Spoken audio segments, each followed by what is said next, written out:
She walked out of Johnny's diner in tears, her waitress uniform stuffed into her bag, fired for being too fat for customers' liking.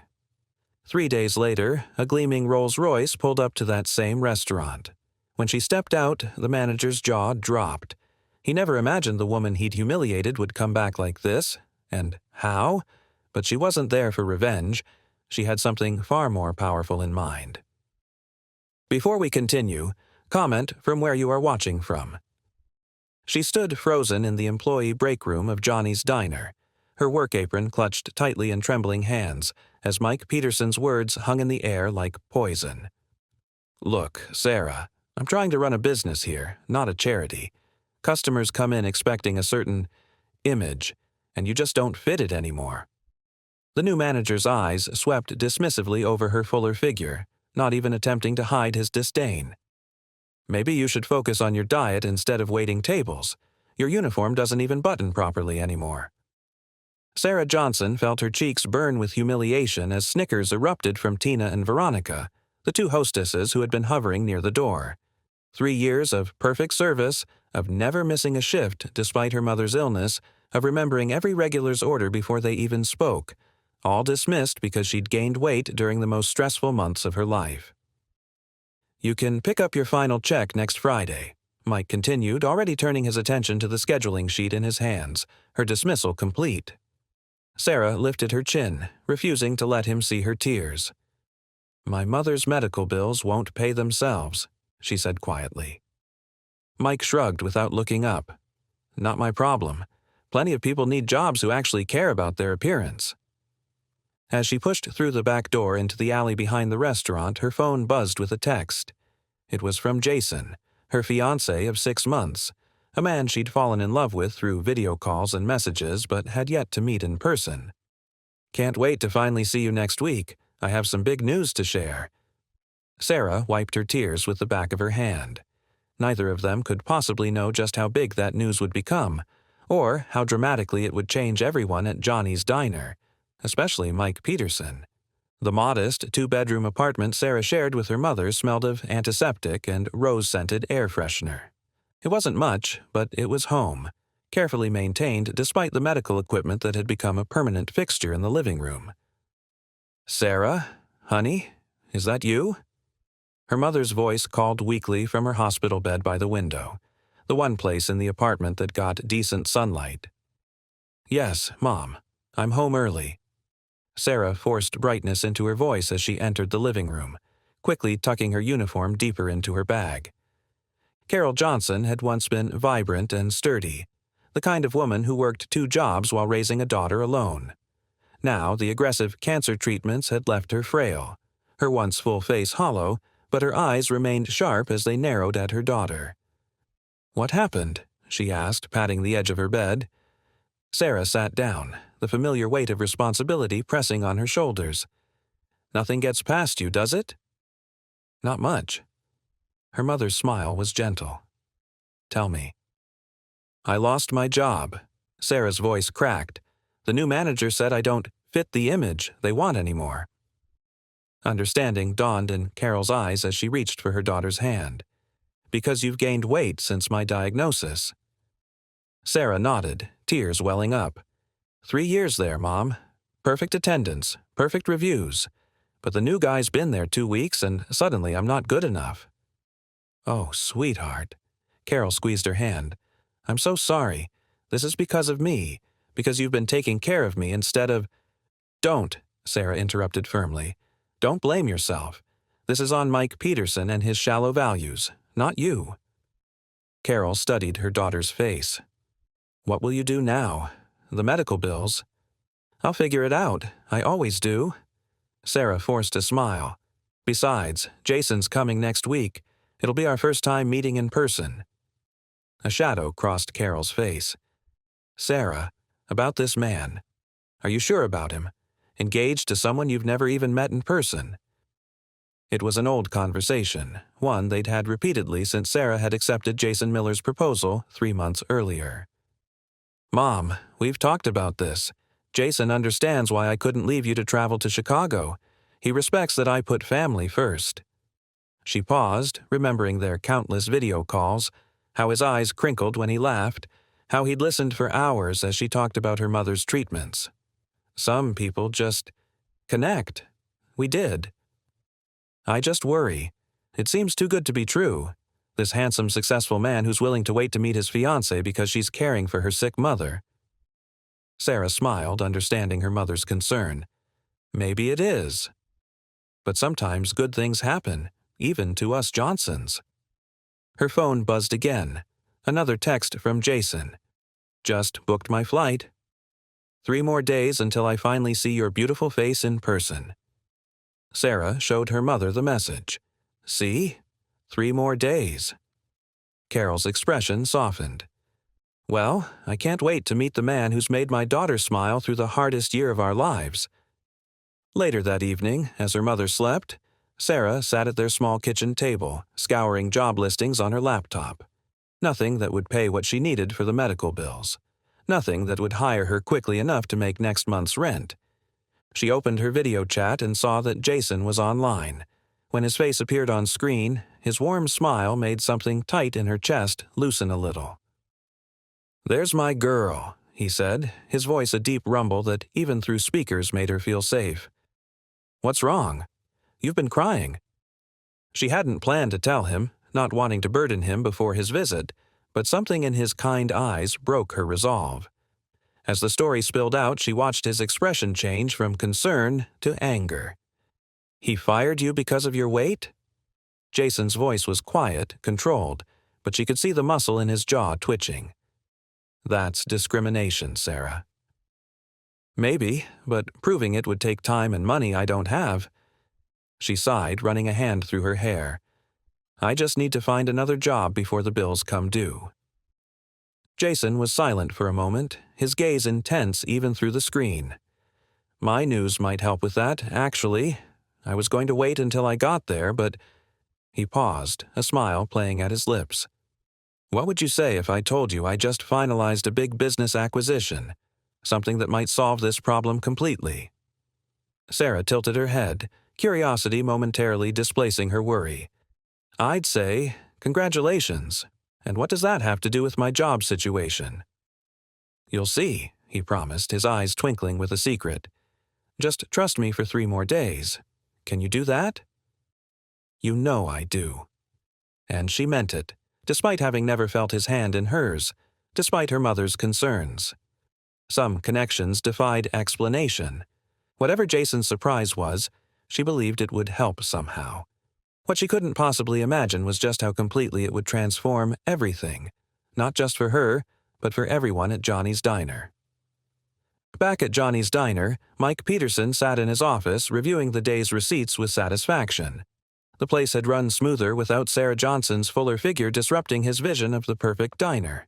At least, that's what he told himself. "You wanted to see me?" Tom Harris, the youngest server on staff, appeared in the doorway. Unlike the others, he hadn't laughed when Sarah was fired. If anything, he looked disappointed. "Yes, Tom. I need you to cover Sarah's section from now on. Her departure has created an opportunity for you." Mike leaned back in his chair, evaluating the lanky college student. Tom shifted uncomfortably. "Can I ask why you let Sarah go?" "She trained me. She was the best server here." Mike's expression hardened. "I make personnel decisions based on what's best for this business. Corporate has been clear about the image we want to project." He gestured at the Johnny's Diner handbook. "Professional appearance is part of the job." What Mike didn't mention was the pressure he himself was under. Midwest Dining Concepts, the corporation that owned Johnny's Diner and 30 other locations across 3 states, had been struggling. As the newest manager, his job security depended on turning this location around quickly. In his mind, that meant a staff that looked the part, and Sarah, despite her excellent service, simply didn't. "Sarah has a sick mother, you know," Tom said quietly. "Those hospital bills are massive." "This is a business, not a charity," Mike replied, the same words he'd said to Sarah. "Now, are you taking the extra shifts or not?" Tom hesitated, then nodded slowly. "I'll take them." After Tom left, Mike stared at the staff photo on the wall, taken before his arrival.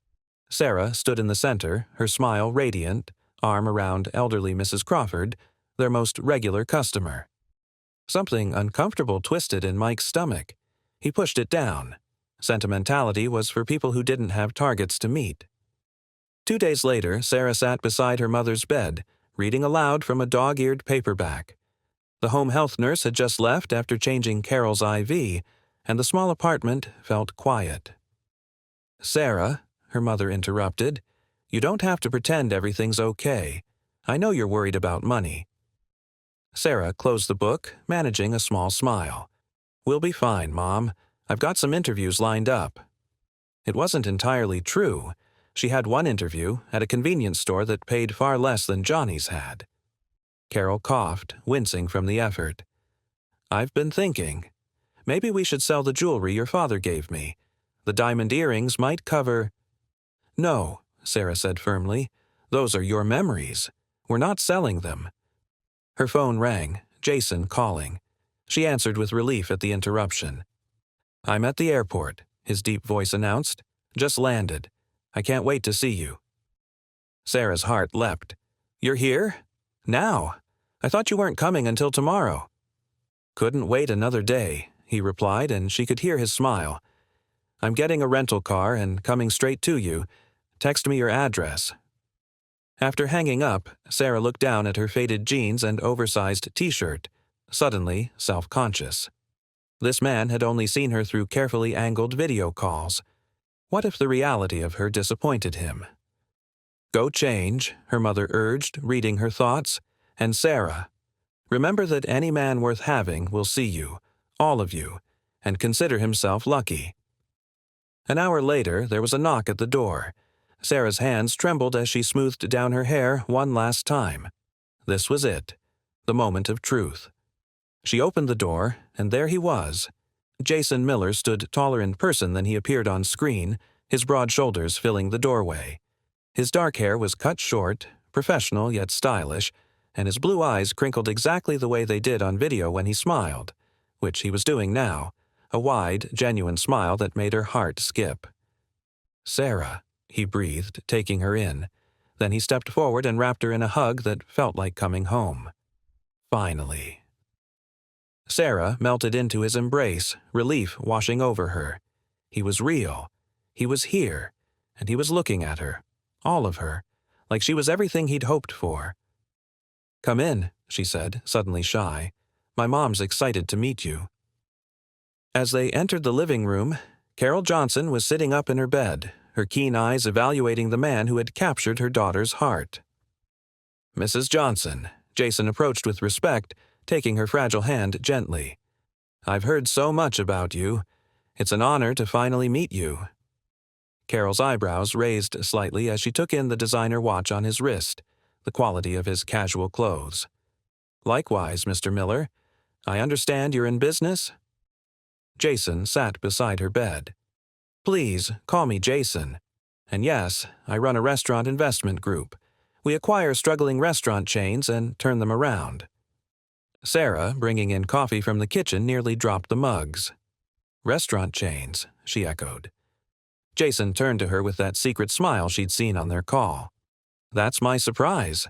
My company just finalized the acquisition of Midwest Dining Concepts." The room went silent as Sarah processed this information. Midwest Dining. You mean the company that owns Johnny's Diner? Where I was just fired? Jason nodded, his expression both tender and triumphant. "I've been working on this deal for months. It's why I couldn't visit sooner. The negotiations were delicate. I had no idea you worked at one of our locations until you told me about being fired." Carol looked between them, understanding dawning.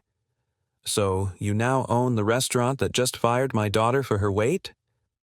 "I own 31 restaurants as of yesterday," Jason confirmed. "And I believe in running businesses where people are valued for their skills and their character, not their appearance." If you're enjoying this story, please take a moment to hit the like button and subscribe. It's completely free, and it means the world to storytellers like me. Now, let's get back to Sarah as she processes this life-changing revelation. Sarah sank onto the couch, her mind spinning. So you're telling me that my fiancé, the man I've never met in person until today, is now the owner of the restaurant chain where I was humiliated and fired. Jason sat beside her, taking her hands in his. I know it sounds unbelievable, but sometimes timing just works out in unexpected ways. What are you going to do? Sarah asked, still trying to process this twist of fate. Jason's eyes hardened slightly, the first glimpse of the businessman beneath the warmth. First, I'm going to learn exactly what happened. Then, we're going to address it. Together, if you're willing. You want me to go back there? The thought of facing Mike Peterson again made her stomach churn. Only if you want to, Jason assured her. This isn't about forcing a confrontation. It's about showing them that worth isn't measured by appearance. Carol watched them from her bed, her expression thoughtful. Jason, she said suddenly, have we met before? Something about you seems familiar. Jason turned to her, a soft smile playing on his lips. I wondered if you'd remember. My mother was your nurse during your first round of treatments, 5 years ago. Ellen Miller. Sarah's eyes widened. Nurse Ellen was your mother? She was amazing to us. Her voice trailed off as the pieces connected. She passed away from cancer, too. You mentioned that in one of our first conversations. Jason nodded. Mom talked about you both. Said Carol Johnson was the strongest patient she'd ever had, and her daughter was even stronger. He looked at Sarah with deep affection. When we matched on that dating app, your last name seemed familiar. Then when you mentioned your mother's illness, I realized who you were. Why didn't you say anything? Sarah asked, not sure whether to feel deceived or touched. I wanted you to get to know me for me, not as your mother's nurse's son, but I already knew what kind of person you were, someone who'd put her whole life on hold to care for her mother, someone worth knowing. Carol's eyes glistened with tears. Ellen was a saint. She got me through the darkest days. She studied Jason's face. You have her eyes. And her values, Jason added softly. She taught me that appearance means nothing compared to character. That's why I couldn't believe it when you told me why you were fired. It goes against everything I'm implementing in our restaurants. Sarah stared at Jason, trying to absorb everything. So, our meeting wasn't completely random after all. The dating app match was random, Jason clarified, but recognizing your name and choosing to message you wasn't. Call it fate or coincidence. I'm just grateful it happened. He squeezed her hand. But now, we need to address what happened at Johnny's. The next morning, Mike Peterson arrived at Johnny's diner earlier than usual. Corporate had emailed about a surprise visit from the new ownership. His job was already on shaky ground. This visit would determine everything. He'd spent hours making sure every detail was perfect. The chrome fixtures gleamed, the menus were spotless, and he'd called each staff member personally to ensure they'd be on their best behavior. First impressions with the new owners could make or break his career. Tom arrived first, tying his apron as he entered. Big day, huh? The biggest, Mike agreed, straightening his tie for the 10th time.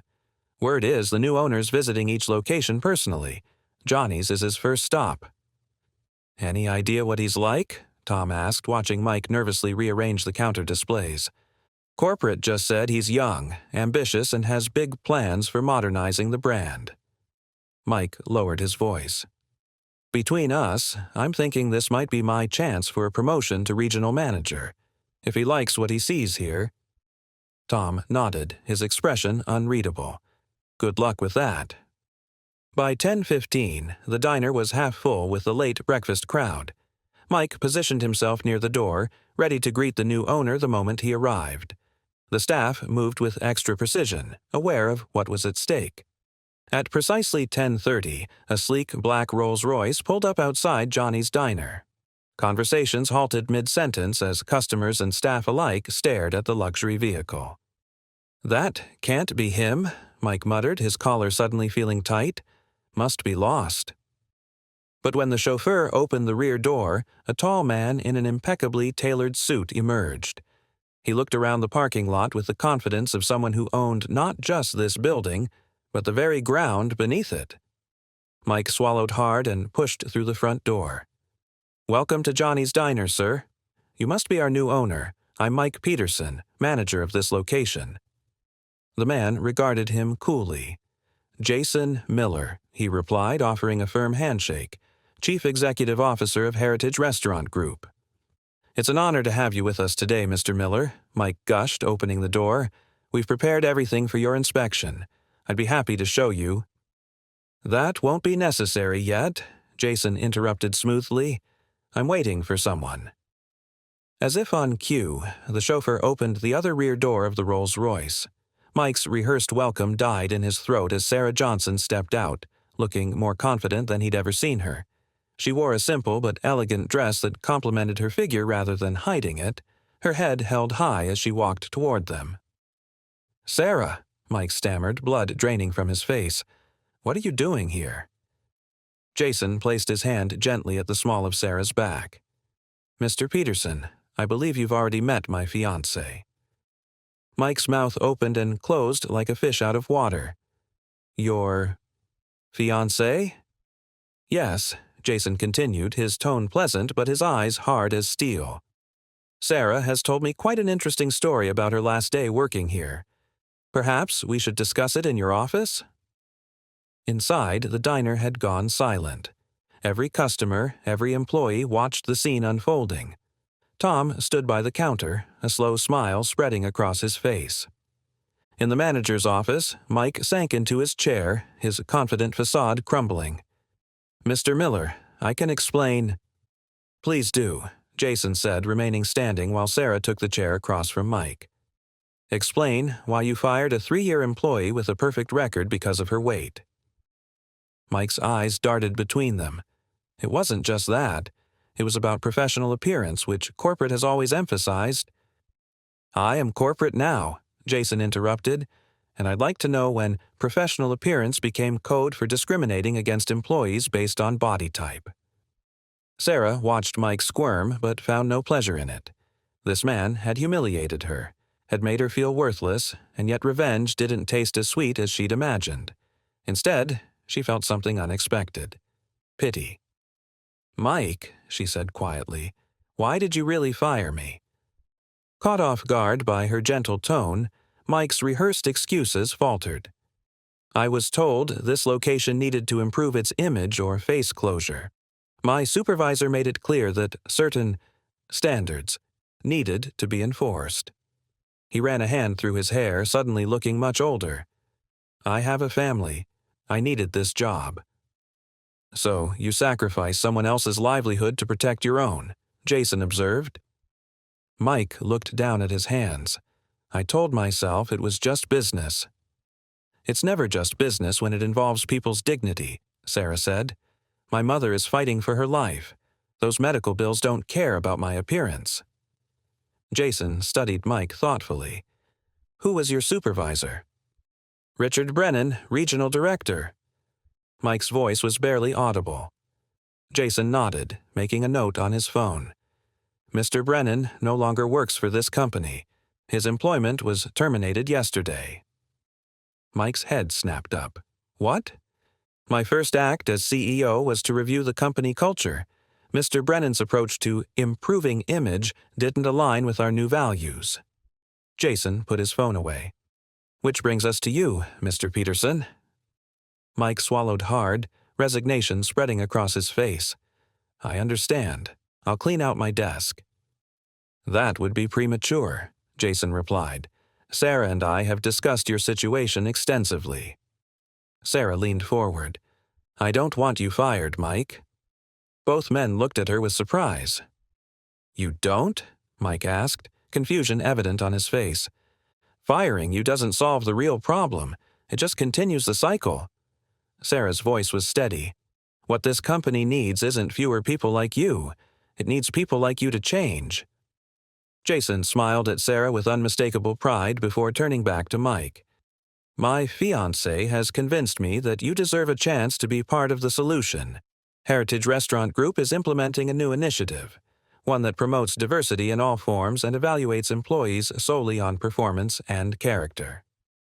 I don't understand, Mike said, bewilderment replacing fear. Simple, Sarah explained. You keep your job, but part of your responsibilities will include managing our new staff training program on workplace inclusion and bias recognition. You want me to train staff on not doing what I did to you? Mike asked incredulously. Who better? Jason replied. Those who've made mistakes often become the most passionate advocates for change, if they're willing to learn from those mistakes.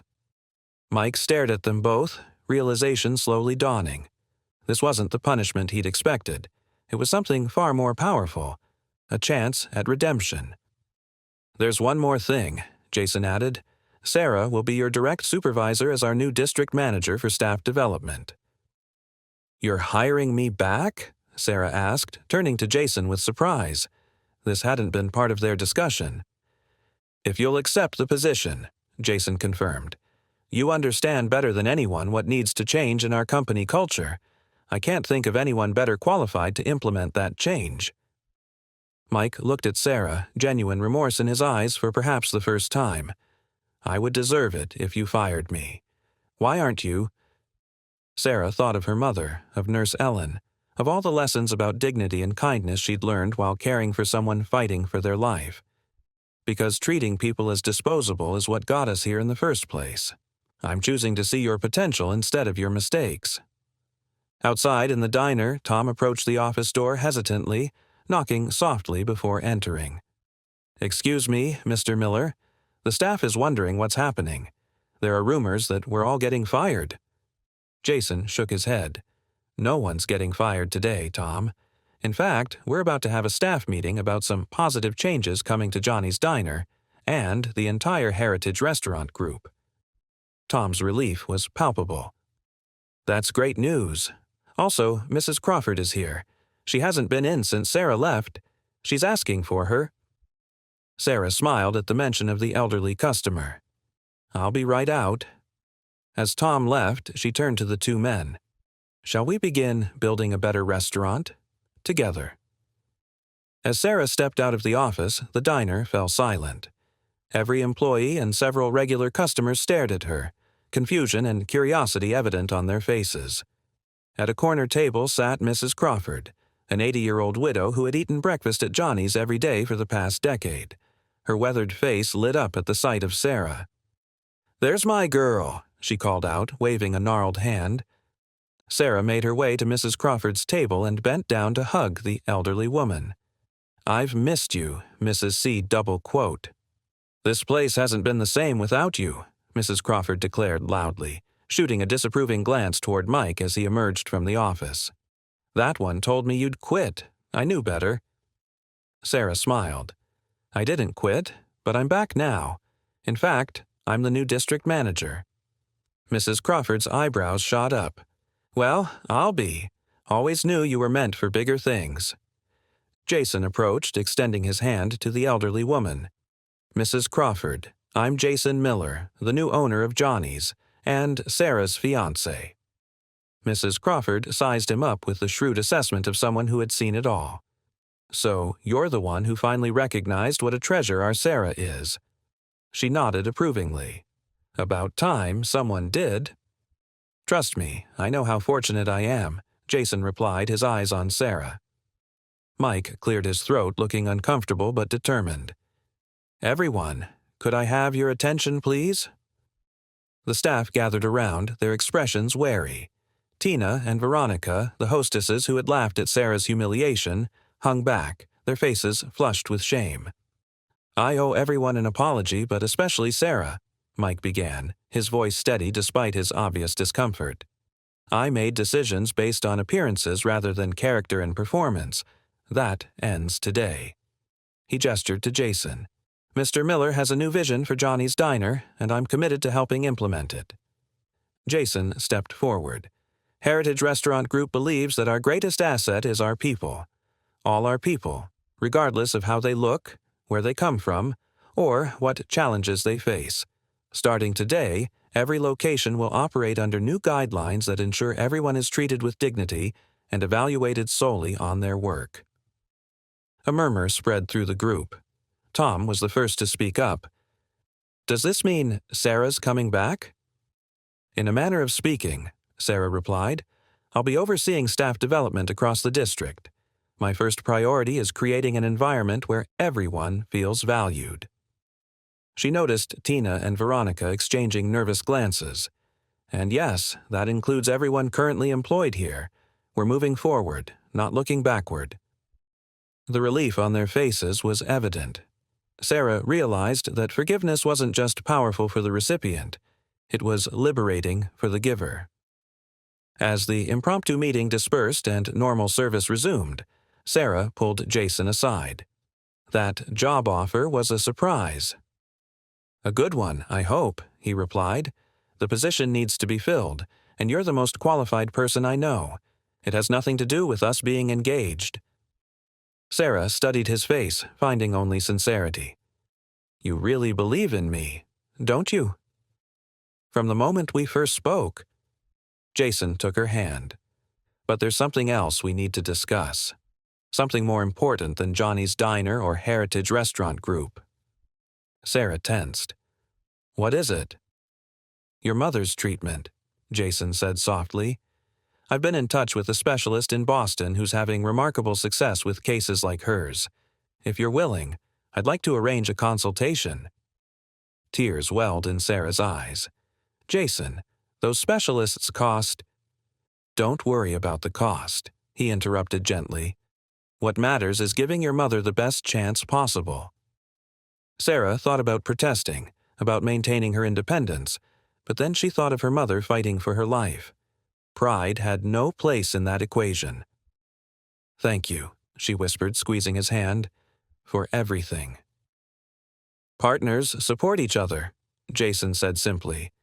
"That's what we are, in life, in love, and now in business." 3 months later, Johnny's Diner buzzed with the lunch rush. The same chrome fixtures gleamed, the same red vinyl booths lined the walls, but something fundamental had changed. The staff moved with confident purpose, their interactions with customers warmer and more genuine. Mike Peterson, still the manager but transformed by his experience, greeted each employee with respect, regardless of appearance. The regional training program he and Sarah had developed was being implemented across all 31 restaurants, with measurable improvements in both staff satisfaction and customer experience. In the corner booth, Sarah sat with her mother, whose color had improved dramatically after starting the new treatment protocol. Carol Johnson still had a long fight ahead, but for the first time in years, there was genuine hope. "So," Carol said, taking a bite of her grilled cheese sandwich, "when are you two setting a date?" Sarah smiled, glancing at the modest engagement ring on her finger. "We're thinking spring. Simple ceremony, just family and close friends." "At the rate I'm improving, I might even be able to dance at your wedding," Carol mused, her eyes twinkling. "That's the plan, Mom." Sarah reached across the table to squeeze her mother's hand. "That's absolutely the plan." The diner's door chimed as Jason entered, bringing with him a gust of autumn air. He spotted Sarah and Carol, his face lighting up as he made his way to their booth. "Ladies," he greeted them, sliding in beside Sarah and kissing her cheek. "How's the food?" "Still the best grilled cheese in town," Carol declared, "though I might be biased now that my daughter essentially runs the place." Jason chuckled. "Sarah's doing far more than running a restaurant. The new company-wide mentorship program for employees caring for ill family members was entirely her idea. It's already changing lives." Sarah blushed at the praise. It just made sense. So many people are in the situation I was in, trying to balance work with caring for someone they love. They deserve support, not punishment. As they continued their lunch, Sarah caught sight of Mike showing a new employee around. The new hire was a young woman in a wheelchair, her enthusiasm evident as Mike explained the register system. Progress, real and tangible. Outside, the autumn leaves swirled in the parking lot where a tear-stricken Sarah had stood just months earlier, her world seemingly falling apart. The memory no longer stung. Instead, it served as a reminder of how quickly life could change, sometimes for the worse, but sometimes unexpectedly, for the better. Later that evening, as Sarah and Jason walked through the park near her apartment, she paused to look up at him. "You know, when Mike fired me, it felt like the end of the world. Now I can almost thank him for it." Jason raised an eyebrow. "Really? Why's that?" "Because sometimes we need to lose what we thought we wanted to find what we truly need." She smiled, thinking of her new role, her mother's improving health, and the man beside her. "If he hadn't fired me that day, you might have come to town, we would have met, and life would have gone on as before. I would never have had the chance to make a real difference." "You always had that in you," Jason said, wrapping an arm around her shoulders as they continued walking. "Some people just needed to look past appearances to see it." Sarah nodded, thinking of all the lives touched by what had started as an act of discrimination. The employees now protected by new policies, her mother receiving cutting-edge treatment, even Mike himself transformed by the opportunity to make amends. What had begun as one man's shallow judgment had catalyzed a wave of positive change that rippled outward, touching life after life. There was a lesson in that. A reminder that sometimes the greatest gifts come wrapped in the most painful packages. As the sun set behind the trees, Sarah Johnson, once a struggling waitress, now a woman coming into her full power, walked forward with the man who had seen her true worth from the beginning, toward a future neither of them could have imagined just a few months before. The Rolls-Royce that had carried her back to Johnny's diner that fateful day wasn't just a symbol of wealth or status. It represented something far more valuable, the journey from judgment to understanding, from humiliation to dignity, and from revenge to something infinitely more powerful, the chance to create lasting change. If this story touched your heart, please take a moment to like and subscribe. Your support helps us continue sharing stories about resilience, forgiveness, and seeing beyond appearances. Remember that true worth is never determined by how we look, but by who we are and how we treat others. Thank you for listening, and we'll see you in our next story.